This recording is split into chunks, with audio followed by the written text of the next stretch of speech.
Assalamualaikum warahmatullahi wabarakatuh. Apa kabar semuanya? Alhamdulillah baik. Syukur alhamdulillah. Nah, mari kita absensi dulu. Siapa yang tidak hadir? Oh, semuanya hadir. Alhamdulillah. Sebelum kita lanjutkan materi selanjutnya, alangkah baiknya kita mengulang materi minggu lalu. Saya ada yang ingat materi lalu itu tentang apa? Ya, tepat sekali. Materi minggu lalu yaitu sifat koligatif larutan. Sifat koligatif larutan adalah sifat larutan yang tidak bergantung pada jenis zat terlarut, tetapi dia hanya bergantung pada konsentrasi zat terlarutnya. Nah, pada hari ini kita akan membahas yaitu tentang membedakan larutan elektrolit dan larutan non-elektrolit. Di poin pertama itu ada pembentukan elektrolit. Ada yang tahu apa itu? Bagaimana pembentukan elektrolit? Nah, pembentukan elektrolit itu, larutan elektrolit normalnya terbentuk ketika garam dilarutkan dengan sebuah zat pelarut. Contohnya air. Ya. Komponen individual dari garam kemudian terdisosiasi akibat proses interaksi termodinamis antara molekul pelarut dan terlarut yang disebut solvasi. Nah, salah satu contoh solvasi adalah ketika garam NaCl dilarutkan dalam air. Kemudian garam berwujud padat akan larut dan mengalami disosiasi. Nah, NaCl dilarutkan dalam air. Kemudian garam yang berwujud padat akan larut dan mengalami disosiasi. Nah, contohnya NaCl menjadi Na+ ditambah Cl-. Nah, zat lain juga dapat bereaksi dengan air dan menghasilkan ion. Contohnya karbon dioksida. Nah, apabila gas karbon dioksida dilarutkan dalam air, maka akan terbentuk sebuah larutan yang mengandung ion hidrium, karbonat, dan asam karbonat. Garam cair juga dapat menjadi elektrolit. Contohnya ketika garam NaCl dilelehkan, bentuk cairnya dapat menghantarkan listrik. Cairan ionik yang berupa garam, cairan dengan titik leleh di bawah 100 derajat Celcius, merupakan elektrolit non-aqueous kuat yang sering diaplikasikan dalam baterai dan sel bahan bakar. Nah, apabila sebagian besar zat terlarut terdisosiasi menjadi ion bebas, maka elektrolit tersebut merupakan elektrolit kuat. Nah, sebaliknya, apabila sebagian besar zat terlarut tidak terdisosiasi menjadi ion, maka elektrolit tersebut merupakan elektrolit lemah. Sifat elektrolit biasanya dimanfaatkan dalam proses elektrolisis untuk mendapatkan unsur atau campuran tertentu pada sebuah larutan. Selanjutnya ada itu definisi dan ciri-ciri larutan elektrolit dan non-elektrolit. Sebelum kita membahas, ada yang tahu apa itu larutan elektrolit dan non-elektrolit? Ya, larutan elektrolit dan elektrolit itu pertama kali dijelaskan oleh ahli kimia asal Swedia. Nah, Chef August Arrhenius pada tahun 1884. Menurut Arrhenius yang dikutip dari Kimia Dasar 2 oleh Elvira Mawarnis, senyawa elektrolit dalam air akan terurai menjadi partikel-partikel atom atau gugus atom bermuatan listrik yang dinamakan ion.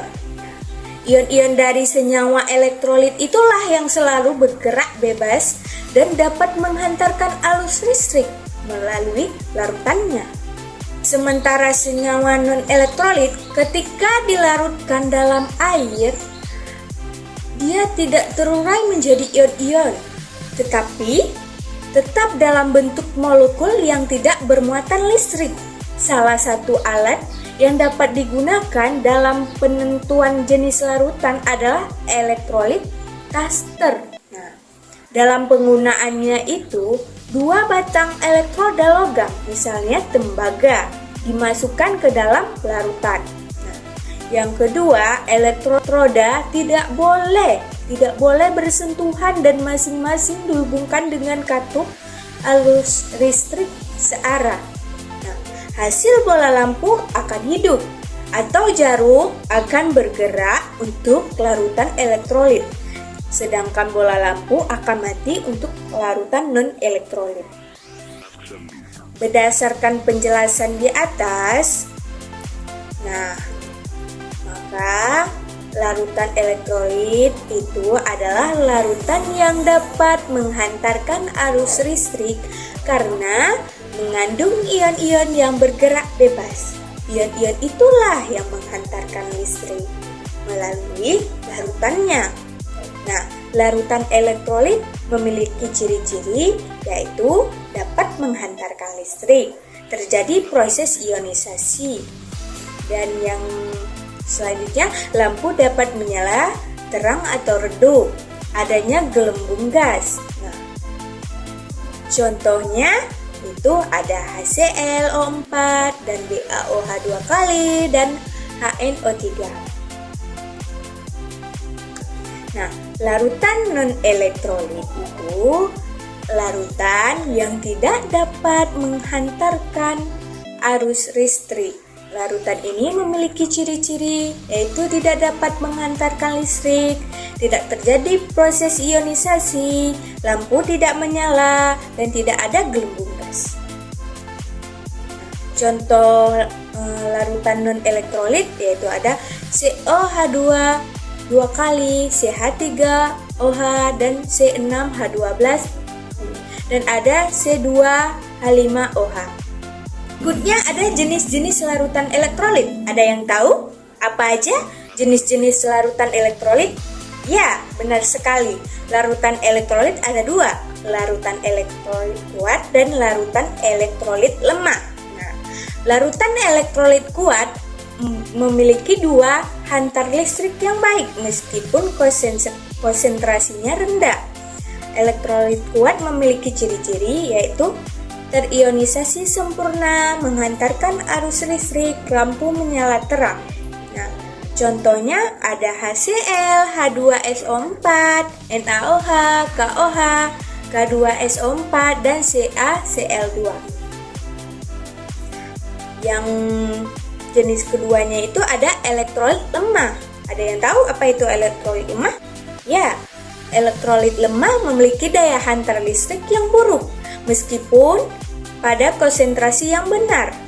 Di elektrolit lemah memiliki ciri-ciri terionisasi sebagian, menghantarkan arus listrik, lampu menyala redup, terdapat sedikit gelembung gas.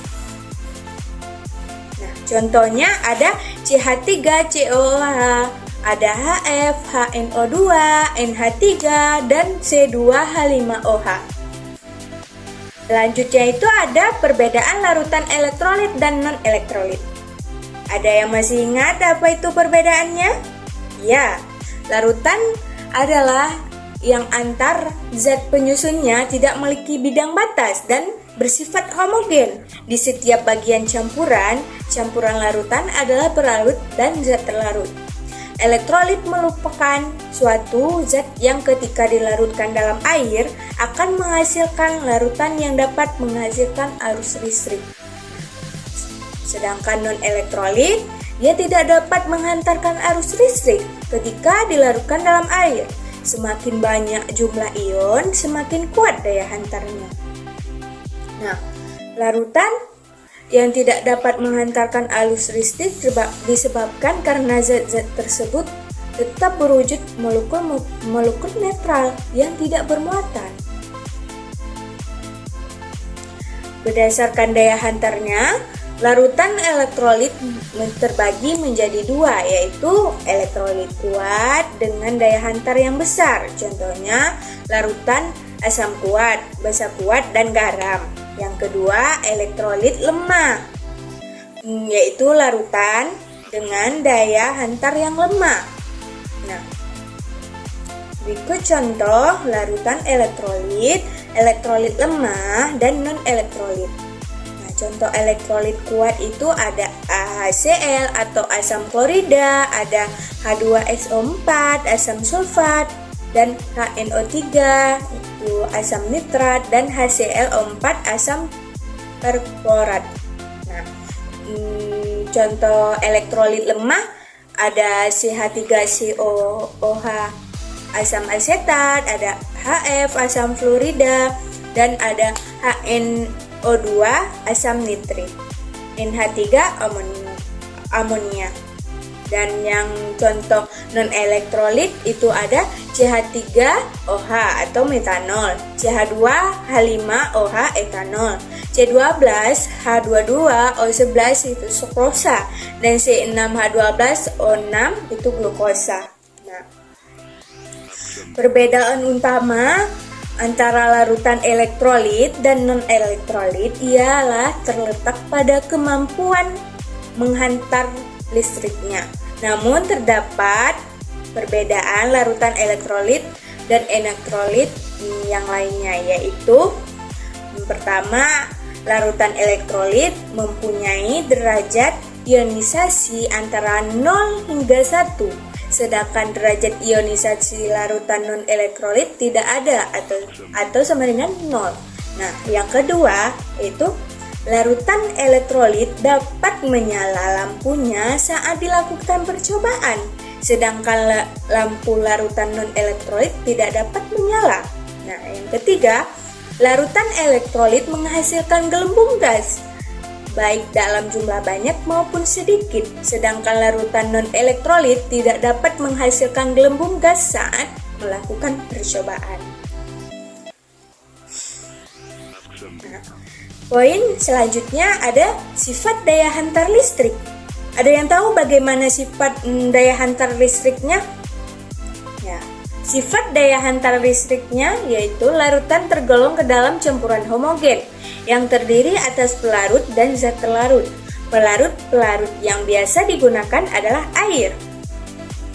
Sedangkan terlarut terdiri dari berbagai senyawa ion maupun kovalen. Nah, sifat daya hantar listrik zat terlarut dalam air dapat diketahui dengan uji nyala. Nah, di sini ada jenis larutannya. Larutan elektrolit kuat, sifatnya itu terionisasi sempurna, menghantarkan arus listrik, lampu menyala terang, terdapat gelembung gas. Nah, contohnya ada NaCl, NaOH, H2SO4, HCl, dan KCl. Nah, jenis larutan elektrolit lemah sifatnya itu terionisasi sebagian, menghantarkan arus listrik, lampu menyala redup, terdapat gelembung gas. Contohnya CH3COOH, N4OH, HCN, dan AlOH 3 kali.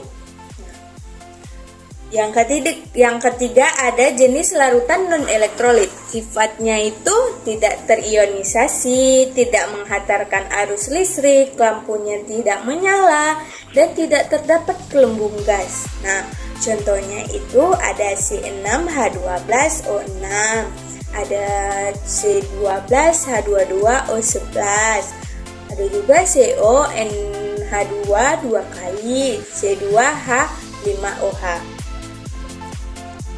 Nah, poin selanjutnya itu ada penghantar arus listrik. Ada yang tahu bagaimana dia menghantarkan arus listrik? Nah, dia cara menghantarkan arus listrik